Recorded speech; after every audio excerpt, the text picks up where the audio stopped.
السلام عليكم ورحمة الله وبركاته ومركلة يولالكي عبد يوسف وديار الله إنه إذن هيرجليو إذن كوغنا بوريو حسك الله سبحانه وتعالى iyo dariiqda loo maro guusha noloshu waa hibo Allah subhanahu wa ta'ala ku siiyay gacmahaaga ay ku jirtaa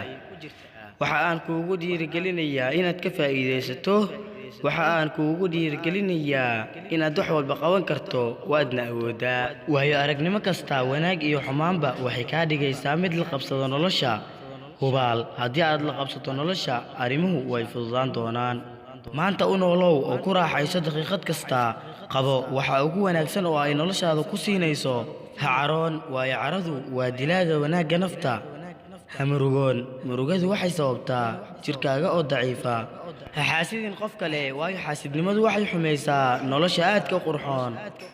hana noqon mid mar kasta doorbida waxa ay naftiisu jeceshahay oo kaliya mar walba xus oo xasuuso Allah subhanahu wa ta'ala wax walba aad qabanayso raaci taqwada Allah subhanahu wa ta'ala والسلام عليكم ورحمة الله وبركاته